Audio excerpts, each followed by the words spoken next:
So hello everyone, welcome back to edu pros where education that really matters. तो यार हम लोग discuss कर रहे थे matter in our surroundings, class 9 chapter 1 chemistry के बारे में। ओके, तो हम लोग उसी को डिस्कस करने वाले हैं, राइट। तो हम लोग एक थोड़ा सा रिवाइज कर लेते हैं पिछले क्लास में हम लोगों ने क्या क्या पढ़ा था। तो यार हम लोगों ने सबसे पहले पढ़ा था definition of matter and examples. तो यार मैटर होते क्या हैं उनके बारे में पढ़ा था। तो इनमें हम लोगों ने पढ़ा था यार कि जितने भी सब्सटेंस है अगर वो स्पेस ऑक्युपाई करते हैं एंड उसके पास अगर मास है एंड वो फोर्स एक्सर्ट करते हैं एंड अगर हम उससे टच कर सकते हैं तो वो मैटर होता है। एंड इनके एग्जांपल थे यार sanitizer, mobile phone, books, mask, or body and etcetera. And क्या मैटर नहीं होते हैं यार, तो वो हो जाता है। उनके एग्जांपल्स यार happiness, love, affection, taste, ideas etcetera. Okay, तो दिस आर नॉट मैटर्स। तो हम लोग नेक्स्ट पॉइंट हम लोगों ने क्या बात करा था यार। तो फिर हम लोगों ने बात करा था यार बिल्डिंग ब्लॉक्स ऑफ मैटर के बारे में। तो बिल्डिंग ब्लॉक्स ऑफ मैटर में हम लोगों ने क्या बात करा था यार। तो इनमें हम लोगों ने पढ़ा था कि जितने भी लाइक मैटर्स जो होते हैं वो पार्टिकल से मिलकर बने होते हैं एंड पार्टिकल अगेन मिलकर बने होते हैं किन से, मॉलिक्यूल से मिलकर बने होते हैं। एंड मॉलिक्यूल किन से मिलकर बने होते हैं यार, एटम से मिलकर बने होते हैं। एंड एटम भी फर्दर डिविजिबल है यार। तो उनके कुछ उनके सब एटॉमिक पार्टिकल्स है like electron, proton and neutrons. Okay, तो इनके बारे में हम लोगों ने पढ़ा था। एंड उसके बाद फिर हम लोगों ने पढ़ा था क्लासिफिकेशन के बारे में, राइट। एंड क्लासिफिकेशन में हम लोगों ने क्या पढ़ा था यार कि इनके हम लोगों ने क्लासिफाई करा था, कुछ बेसिस था इनका क्लासिफाई करने का। ओके, किसी भी चीज़ को हम लोग क्लासिफाई करते हैं तो उनके कुछ बेसिस होते हैं, राइट। तो हम लोगों ने इनके फिजिकल प्रॉपर्टीज़ और केमिकल प्रॉपर्टीज़ के बेसिस पे इन्हें कैटेगराइज किया था। तो फिजिकल प्रॉपर्टीज़ होते क्या यार, लाइक डेंसिटी हो गए, कलर हो गया, hardness, melting point and boiling point etcetera. Okay, these are the physical properties. Okay, and let me talk about the chemical properties. तो यार केमिकल प्रॉपर्टीज़ क्या होते हैं कि इनकी कुछ एग्जांपल है यार, फ्लैमेबिलिटी हो गया, एसिडिटी हो गया, टॉक्सिसिटी हो गया। So these are the chemical properties, right. तो यार हम लोग जितने भी ये सारे प्रॉपर्टीज़ हैं इनको हम फर्दर डिस्कस करेंगे डिटेल में। तो हम लोग यार नेक्स्ट स्लाइड पे चलते हैं। तो सो बेसिकली हम लोग यार यहाँ क्लासिफिकेशन ऑफ मैटर से आगे कंटिन्यू करने वाले हैं। तो हम लोगों ने क्या मैटर को क्लासिफाई करा था यार, सॉलिड, लिक्विड एंड गैस में क्लासिफाई करा था, राइट। एंड और इन सारे मैटर्स को हम लोगों ने किस बेसिस पर क्लासिफाई करा था यार, तो इन्हें हम लोगों ने क्लासिफाई करा था फिजिकल प्रॉपर्टीज़ के बेसिस पे। एंड अगर हम इन्हें केमिकल प्रॉपर्टीज़ के बेसिस पे अगर हम इन्हें क्लासिफाई करते हैं या, तो सबसे पहले हम लोग इससे क्लासिफाई करते हैं प्योर मैटर एंड मिक्सचर में। एंड इसे हम फर्दर डिस्कस करेंगे यार। तो सबसे फ़िलहाल हम लोग पढ़ना है इस चैप्टर में फिजिकल प्रॉपर्टीज़ पे, classification of matter on physical properties. Okay, तो इसमें हम लोग स्टडी करने वाले सॉलिड, लिक्विड और गैस के बारे में। तो चलते हैं हम लोग यार नेक्स्ट स्लाइड पे। तो हमारा नेक्स्ट टॉपिक है यार कुछ टर्मिनोलॉजीज़ हैं जिनके बिना हम इस चैप्टर को समझ नहीं सकते हैं। ओके, प्रॉपर तरीके से समझ नहीं सकते हैं, राइट। तो यार सबसे पहले हम लोग बात करते हैं यार ब्राउनियन मोशन के बारे में। तो सबसे पहले तो ब्राउनियन मोशन होता क्या है यार, तो ये एक टाइप का मूवमेंट होता है पार्टिकल के अंदर, जिनमें होता क्या है कि जितने भी पार्टिकल्स होते हैं वो सब के सब मूव करते हैं, zigzag पाथ को फॉलो करते हैं। Okay, due to collision between the particles suspended in the liquid और गैस। ओके, जितने भी पार्टिकल्स ऑलरेडी वहाँ पे सस्पेंडेड होते हैं, लाइक, तो अदर पार्टिकल्स करते हैं क्या है कि उन्हें उनमें उनसे कोलाइड होते हैं एंड वो फिर वो zigzag पाथ को फॉलो करते हैं एंड उस तरीके से वो मूव करते हैं one point two another point. Okay, तो मीन्स zigzag पाथ हम लोग कह सकते हैं, लाइक हम यहाँ पे शो करते हैं यार। सो zigzag पाथ होता क्या है, तो लाइक इस टाइप का पाथ फॉलो करता है, राइट। तो इन्हें हम zigzag पाथ कहते हैं। तो ब्राउनियन मोशन होता क्या है कि the movement of particle of matter on zigzag path, right, due to collision between the particles suspended in liquid or gas is known as Brownian motion. And हम यहाँ पे लिक्विड और गैस की बात क्यों कर रहे हैं, तो इसीलिए कर रहे हैं कि यहाँ पे सॉलिड में ब्राउनियन मोशन, सॉलिड की जितने भी पार्टिकल्स हैं वो ब्राउनियन मोशन शो करती नहीं है। नेक्स्ट सॉलिड में पार्टिकल्स मूव ही नहीं करते हैं, राइट। वो एक दूसरे से लाइक वाइब्रेट करते हैं बट फ्लो नहीं कर सकते, लाइक वो ब्राउनियन मोशन को फॉलो नहीं करते, वो जस्ट वाइब्रेट करते रहते हैं अपने ही प्लेस पे, like okay, just to and fro motion करते रहते हैं, वाइब्रेट करते रहते हैं अपने ही मेन पॉइंट पे, राइट।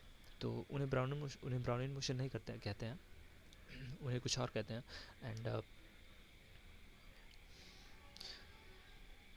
राइट। तो इन्हें ब्राउनिन मोशन कहते हैं। एंड अगर हम बात करें इनकी, इन पे टेम्परेचर का क्या अफेक्ट होता है, तो इन पे टेम्परेचर, जैसे जैसे हम टेम्परेचर इंक्रीज़ करते हैं यार, तो ब्राउनिन मोशन जो होता है वो इंक्रीज़ करता है, राइट। इनका रीज़न ये होता है कि जैसे जैसे हम लोग टेम्परेचर इंक्रीज़ करते हैं तो होता क्या है कि मॉलिक्यूल्स के अंदर, मीन्स पार्टिकल्स के अंदर एक एनर्जी इंक्रीज़ करती है, मीन्स काइनेटिक एनर्जी इंक्रीज़ करती है एंड उसकी स्पीड बढ़ जाती है। एंड स्पीड बढ़ने के कारण क्या होता है कि वो पार्टिकल्स इधर उधर भागना स्टार्ट करता है एंड फाइनली होता क्या है कि वो कोलाइड करते करते एंड एक पाथ को फॉलो करने लगता है, that's called zigzag path and that's motion is called brownian motion, right. तो यार अगर तो समझ में आ रही है, एंड अगर समझ में नहीं आ रही है तो आप कमेंट बॉक्स में कमेंट कर सकते हैं, I will reply, okay. And next topic है यार हमारा इंटरमॉलिक्यूलर फोर्स। तो नाम से ही क्लियर है यार, inter molecular force means, inter means दो एंड मॉलिक्यूल्स मीन्स मॉलिक्यूल्स के बीच में, दो मॉलिक्यूल्स के बीच में, फोर्स मीन्स फोर्स हो, राइट। तो दो मॉलिक्यूल के बीच में जो फोर्स अप्लाई होगा, लगेगा, उसे हम इंटर मॉलिक्यूलर फोर्स कहते हैं, राइट। तो यार हम लोग कह सकते हैं इसे कि the force of attraction between the two molecule of matter is called inter molecular forces. तो मैटर के अंदर यार दो मॉलिक्यूल्स के बीच में जो फोर्स ऑफ अट्रैक्शन हो रहा, मीन्स जो फोर्स लग रहा होता है, जो दो मॉलिक्यूल्स एक दूसरे को अट्रैक्ट कर रहे होते हैं, तो उसे हम कहते हैं यार force of attraction, means intermolecular force of attraction, right. तो यार हम फिर नेक्स्ट टॉपिक पे चलते हैं यार, इंटरमॉलिक्यूलर स्पेस के बारे में। तो इंटरमॉलिक्यूलर स्पेस क्या होता है, मीन्स ये स्पेस होता है दो, ये स्पेस होता है किन के बीच में, तो दो मॉलिक्यूल्स के बीच में होता है स्पेस, राइट। तो इन्हें हम क्या कहते हैं, इंटरमॉलिक्यूलर स्पेस। मीन्स इसे अगर हम डिफाइन करें, राइट, तो इसे कह सकते हैं the space between the two molecules is known as intermolecular space. And अगर हम बात करें नेक्स्ट टॉपिक पे, राइट, तो नेक्स्ट टॉपिक है हमारा यार रिजिडिटी, ओके। तो ये प्रॉपर्टी होती है जो कि सिर्फ और सिर्फ सॉलिड के द्वारा ही शो की जाती है, मीन्स शो होता है सॉलिड में ही शो होता है, राइट। ये लिक्विड और गैस में शो होता नहीं है, बहुत कम शो होता है, बहुत कम, इनफैक्ट बहुत मतलब नेग्लिजिबल ही होता है, राइट। तो अगर हम इसे सही तरीके से डिफाइन करें तो बोल सकते हैं कि the property exhibited by solid to change its shape when an external force is applied to the solid material, there won't be any change in the shape, it's due to more intermolecular attraction. Means कह सकते हैं हम लोग यार कि solid के अंदर होता क्या है कि दो मॉलिक्यूल्स के बीच में फोर्स ऑफ अट्रैक्शन ज़्यादा होता है, मीन्स बहुत ज़्यादा, लाइक गैस और लिक्विड से बहुत ज़्यादा। तो इन्हें होता क्या है कि दो मॉलिक्यूल्स एक दूसरे को अट्रैक्ट कर रहे होते हैं और इनके बीच जो स्पेस होता है वो बहुत कम होता है, नेग्लिजिबल होता है, राइट। इनके बीच में इतना फोर्स होता है कि वो एक दूसरे को अगर हम सेपरेट करना चाहें तो वो हो नहीं सकता है, अगर हम एक्सटर्नल फोर्स अप्लाई नहीं करें तब।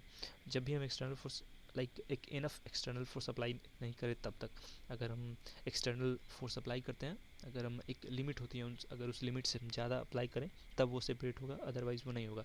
मीन्स कह सकते हैं कि अगर हम एक्सटर्नल फोर्स अप्लाई करें एक लिमिटेड अमाउंट में, तो वो क्या होगा कि वो उनके जो दो मॉलिक्यूल्स हैं वो सेपरेट नहीं होंगे एंड फाइनली जो ओवरऑल जो शेप है वो सॉलिड का वो चेंज नहीं होगा। तो इस प्रॉपर्टी को क्या कहते हैं, रिजिडिटी कहते हैं, ओके। सो नेक्स्ट टॉपिक है हमारा यार फ्लूइडिटी। तो फ्लूइडिटी क्या होता है, मीन्स ये सिंपल एबिलिटी होता है मैटर का, ये बेसिकली फॉलो किया जाता है लिक्विड और गैस के द्वारा। इनके अकॉर्डिंग होता क्या है कि जितने भी मैटर होते हैं वो फ्लो कर सकते हैं, राइट।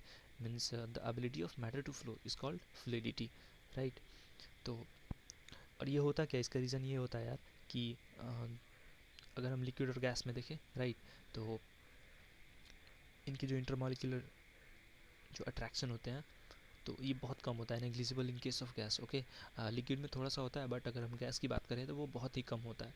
तो इसे यार हम लोग क्या कहते हैं, फ्लूइडिटी कहते हैं, राइट। तो फिर हम लोग बात करते हैं डेंसिटी के बारे में, नेक्स्ट टॉपिक है हमारा डेंसिटी। फिर डेंसिटी में क्या होता है कि डेंसिटी सिंपली क्या होता है, ये एक कह सकते हैं कि ये एक रेशियो होता है मास एंड वॉल्यूम का। सो इसे हम कह सकते हैं मास पर यूनिट वॉल्यूम और the ratio of mass to the volume, mass to the volume of a substance is called density.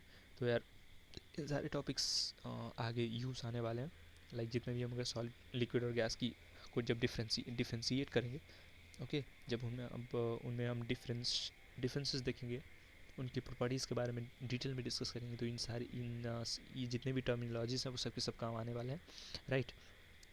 तो ये सारी की सारी टर्मिनोलॉजीज हो गई कुछ।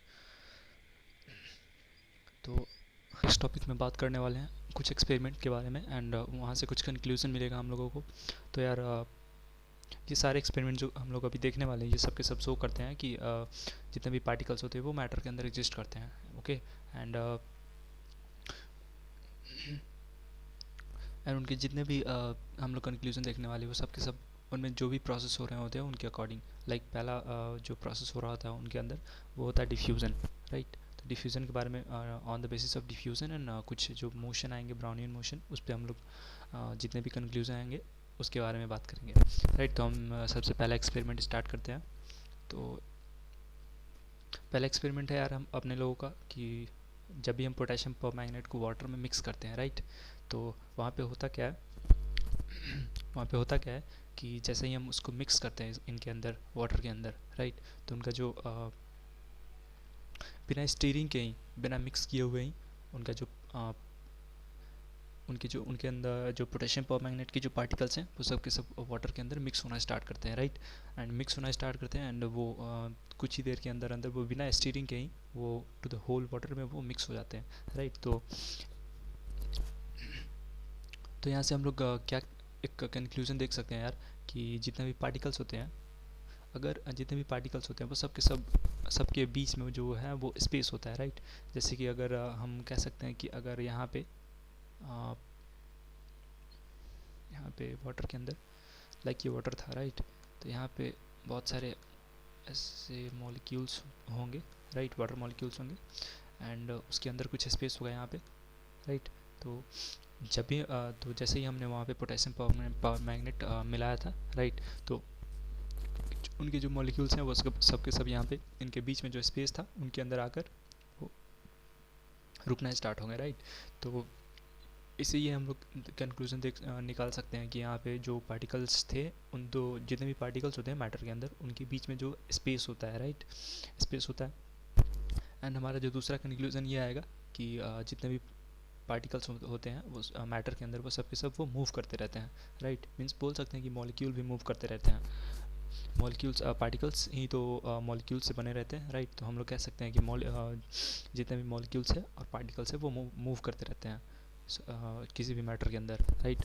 और किसी भी मैटर के अंदर नहीं, सॉलिड के अंदर तो देखा ही नहीं जा सकता क्योंकि सॉलिड के अंदर उनके अंदर इतनी ज़्यादा रिजिडिटी होती है कि वो मूव करते नहीं है, वो अपनी पोजीशन पे मूव करते रहते हैं, मेन पोजीशन पे मूव करते रहते हैं, वाइब्रेट करते रहते हैं, राइट।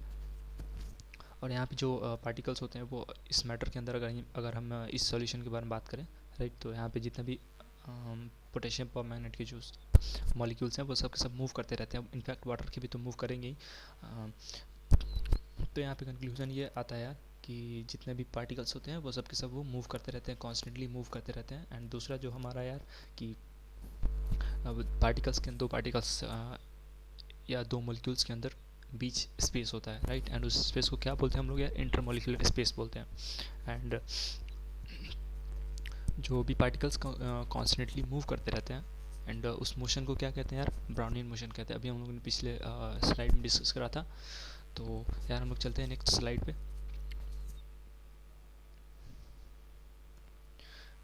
तो यार हम लोग यहाँ से कंक्लूजन जो भी देखा था हम लोगों ने, उस बेसिस पे हम लोग पार्टिकल्स के कैरेक्टरिस्टिक्स के बारे में बात करेंगे। तो अभी हम लोगों ने जैसे जैसे समझा था, राइट, तो उनके अनुसार, उनके अकॉर्डिंग सबसे पहला जो कैरेक्टरिस्टिक होता है पार्टिकल्स का, उनका पहला कैरेक्टरिस्टिक ये होता है कि size of particles are very very small, we can't see with naked eyes. तो कह सकते हैं यार हम लोग कि जितने भी पार्टिकल्स हैं वो सब साइज़ में बहुत छोटे होते हैं, ओके। हम लोग खुली आंखों से देख नहीं सकते हैं जब तक हम कोई इक्विपमेंट यूज़ ना कर लें, कोई साइंटिफिक इक्विपमेंट यूज़ ना कर ले तब तक हम देख नहीं सकते, राइट। सो दूसरा पॉइंट है यार, दूसरा कैरेक्टरिस्टिक है यार कि जो भी पार्टिकल्स होते हैं उनके बीच में स्पेस होता है। अभी हम लोगों ने पिछले एक्सपेरिमेंट में देखा था, राइट, कि दो पार्टिकल्स के बीच में स्पेस होते हैं एंड उस स्पेस को हम लोग क्या बोलते हैं, इंटरमॉलिकुलर स्पेस, इंटरमॉलिकुलर स्पेस कहते हैं, इंटरमॉलिकुलर डिस्टेंस भी कहते हैं, राइट। एंड सो तीसरा कैरेक्टरिस्टिक ये था कि यार कि जो भी पार्टिकल्स होते हैं वो कॉन्स्टेंटली मूव करते रहते हैं, एंड उस मोशन को क्या कहते हैं, ब्राउनियन मोशन कहते हैं। एंड जो हमारा चौथा कैरेक्टरिस्टिक है यार कि the particles of matter attract each other with forces called intermolecular force, right. तो जितने भी पार्टिकल्स होते हैं मैटर के अंदर, मॉलिक्यूल्स होते हैं मैटर के अंदर, वो सब के सब क्या करते रहते हैं यार, मॉलिक्यूल्स होते हैं जितने भी, वो सब के सब क्या करते रहते हैं यार, एक दूसरे को अट्रैक्ट कर रहे होते हैं। तो उसे हम क्या कहते हैं यार, इंटरमॉलिकुलर अट्रैक्शन कहते हैं या इंटरमॉलिकुलर फोर्स कहते हैं। इंटरमॉलिकुलर फोर्स मीन्स दो मॉलिक्यूल के बीच में जो भी फोर्स लग रहे होते हैं, फोर्स ऑफ अट्रैक्शन हो रहा होता है, उन्हें इंटरमॉलिकुलर अट्रैक्शन कहते हैं, राइट। तो हम लोग बोल सकते हैं कि पार्टिकल्स के बीच में भी जो भी फोर्स लग रहा होता है उन्हें हम इंटरमॉलिकुलर फोर्स या इंटरमॉलिकुलर अट्रैक्शन कह सकते हैं, राइट। अगर हम एंड पार्टिकल यहाँ पे भी कह सकते हैं, क्योंकि पार्टिकल्स तो बेसिकली वो मॉलिक्यूल से ही मिलकर बने रहते हैं, राइट। तो हम यहाँ पे लिख सकते हैं कि particle of matter attract each other with the force called intermolecular force, और सिंपली कह सकते हैं कि the molecules of matter attract each other with the force called intermolecular attraction, intermolecular forces. तो चलते हैं नेक्स्ट स्लाइड पे यार। अगर आपको कोई दिक्कत हो रही होगी समझने में तो आप कमेंट बॉक्स में कमेंट कर सकते हैं and I will reply, right. तो फिर हम लोग यहाँ पे आगे बात करते हैं यार। तो पिछले लेक्चर में हमने कुछ क्वेश्चन दिया था, तो उन पे बात करते हैं। तो कुछ उनका क्वेश्चन है यार, या राइट। तो पहला क्वेश्चन था यार कि जितने भी लिक्विड्स होते हैं वो सब फ्लो करते हैं, लिक्विड एंड गैस फ्लो करते हैं बट सॉलिड फ्लो नहीं करते हैं। ये पहला क्वेश्चन था हमारा, एक मिनट, राइट।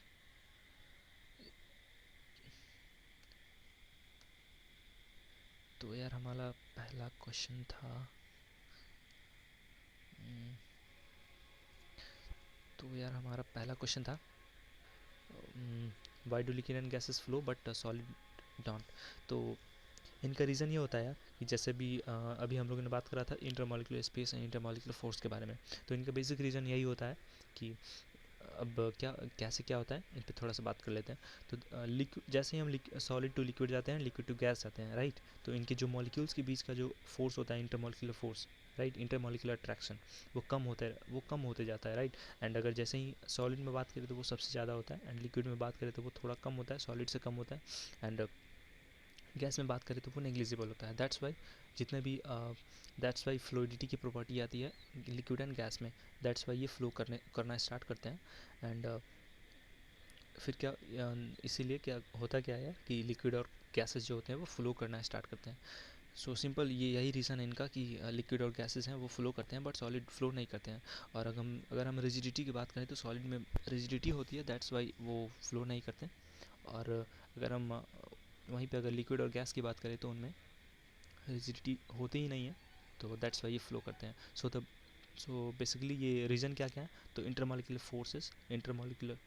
फोर्सेस मीन्स भाई इंटरमॉलिकुलर अट्रैक्शन, एंड उसी के कारण फ्लूइडिटी आती है लिक्विड और गैस में, एंड सॉलिड में नहीं आती। एंड सॉलिड में एक और प्रॉपर्टी ऐड हो जाती है यार कि उनमें रिजिडिटी होती है, वो रिजिड होती हैं, जितने भी सॉलिड्स हैं वो रिजिड होते हैं।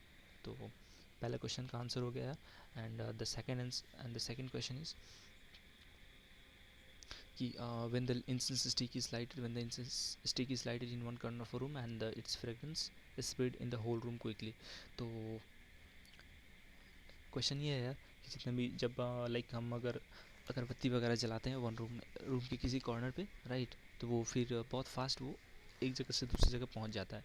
तो जैसा कि हम लोगों ने अभी पहले वाले क्वेश्चन में देखा है यार कि इंटरमॉलिक्यूलर फोर्स की बात करी है, राइट।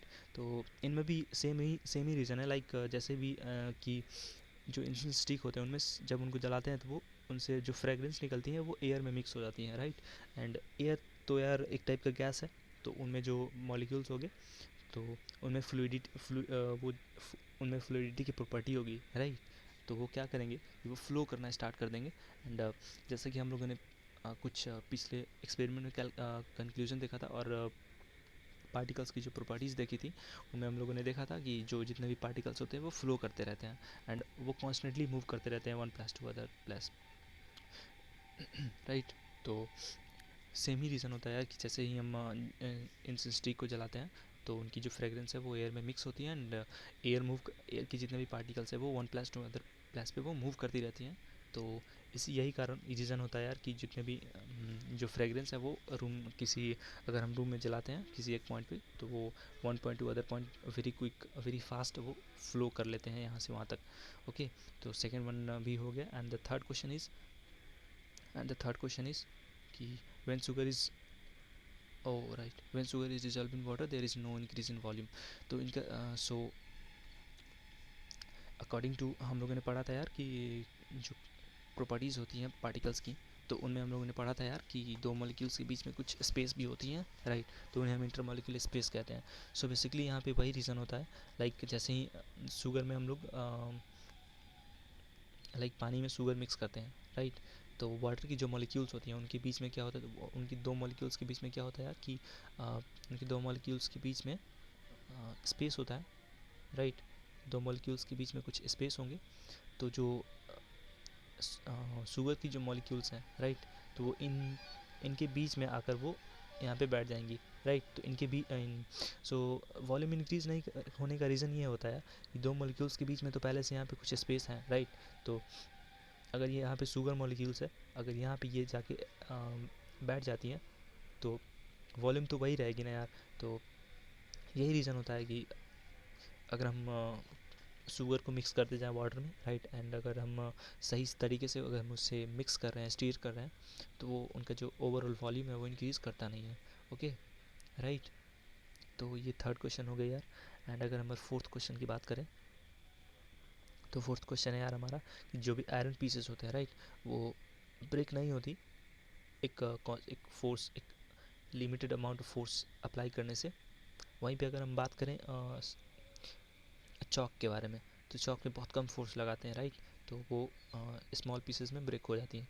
तो इनका रीज़न क्या है यार, तो इनका रीज़न भी जस्ट वही है कि हम लोगों ने अभी जितने भी प्रॉपर्टीज़ देखे हैं वो वही सारी प्रॉपर्टीज़ पे इनका भी आंसर आएगा हमारा। तो आयरन पीसेस होती हैं यार, उनमें होती क्या है कि उनमें आयरन पीसेस जो जितने भी होते हैं उनके मॉलिक्यूल में के अंदर उनके अंदर वो रिजिडिटी की प्रॉपर्टी बहुत ज़्यादा होती है, लाइक रिजिडिटी बहुत, वो सब के सब मॉलिक्यूल्स बहुत ज़्यादा रिजिड होते हैं, मीन्स उनके अंदर दो मॉलिक्यूल्स के बीच में बहुत ज़्यादा फोर्स ऑफ अट्रैक्शन लग रहा होता है, राइट। तो इन फोर्स ऑफ अट्रैक्शन की वजह से जैसे ही हम हैमरिंग करते हैं तो वो टूटता नहीं है, वो दो पीसेस में ब्रेक होता नहीं है। वहीं अगर हम चॉक की बात करें तो चॉक के अगर दो मॉलिक्यूल्स के बीच में बात करें तो इन दो मॉलिक्यूल्स के बीच के अंदर बहुत कम फोर्स लगता है, बहुत कम force, right, more than liquid and gases, right. तो इसी के कारण चॉक जो है वो बहुत जल्दी ब्रेक हो जाता है, बट आयरन पीस की बात करें तो वो जल्दी टूटता नहीं है, राइट। तो ये थर्ड नंबर क्वेश्चन भी हो गया। एंड अगर हम फोर्थ क्वेश्चन की बात करें, why the gases are compressible but the solid can't, तो इनका तो हम लोगों ने यार सॉलिड तो हम लोगों ने अभी प्रॉपर्टीज़ पढ़ा था यार इंटरमॉलिक्यूलर स्पेस के बारे में। तो इंटरमॉलिक्यूलर स्पेस के बारे में हम लोग बात कर रहे थे यार, हम लोगों ने बात किया था। तो होता क्या है कि इंटरमॉलिक्यूलर स्पेस, दो मॉलिक्यूल के बीच में जो स्पेसेस होती है, राइट, तो गैस के केस में बहुत ज़्यादा होती है, राइट। इनके बीच में तो अट्रैक्शन होती ही नहीं, इंटरमॉलिक्यूलर अट्रैक्शन होती ही नहीं, नेग्लिजिबल अमाउंट में होती है। तो इस कारण क्या होता है कि स्पेस बढ़ जाता है, काफ़ी बढ़ जाता है। सो जैसे हम अगर इसे हम किसी बर्तन में स्टोर करना चाहें, राइट, तो जैसे ही स्टोर करते हैं तो एंड फिर क्या करते हैं हम, अगर उन्हें कंप्रेस करना चाहें तो वो कंप्रेस हो जाती हैं। क्यों? क्योंकि उनके बीच में दो मॉलिक्यूल के बीच में स्पेस है, एंड दो मॉलिक्यूल के बीच में स्पेस है, एंड अगर हम उसे दबाना चाहें तो वो दब जाएंगे क्योंकि उनके अंदर स्पेस है। वही अगर हम सॉलिड की बात करें तो दो मॉलिक्यूल्स के अंदर वहाँ पे स्पेस एकदम नहीं होती, राइट। जैसे हम ये सॉलिड की बात करें तो तो इनके अंदर आपको तो स्पेस थोड़ी सी भी नहीं दिखेगी। वहीं अगर हम लिक्विड की बात करें तो ये थोड़ी सी स्पेस यहाँ पे दिख जाएंगी आपको। एंड अगर हम गैस के बारे में बात करें तो इन्हें ये तो एकदम दूर दूर पे, इतना दूर दूर पे रहेगा, लाइक बहुत ज़्यादा दूर पे। सो ये सॉलिड की हो गई, एंड ये लिक्विड की हो गई, ये गैस की हो गई, राइट। तो अगर हम इंटरमॉलिक्यूलर स्पेस के बारे में बात करें तो सॉलिड में तो नेग्लिजिबल अमाउंट में होती है intermolecular space, and intermolecular force सबसे ज़्यादा। एंड अगर हम लिक्विड की बात करें तो सॉलिड से थोड़ी सी ज़्यादा होती है intermolecular space and intermolecular force थोड़ी सी कम लग रही होती है। वहीं अगर हम गैस की बात करें तो इंटरमोलिकुलर अट्रैक्शन है वो निग्लिजिबल अमाउंट में लग रही होती है एंड इंटरमोलिकुलर स्पेस बहुत ज़्यादा हो जाती हैं। दैट्स वाई ये गैसेज जो होते हैं वो कंप्रेस हो जाते हैं एंड लिक्विड और लिक्विड भी थोड़े से हो जाते हैं बट गैस तो एकदम नहीं होता।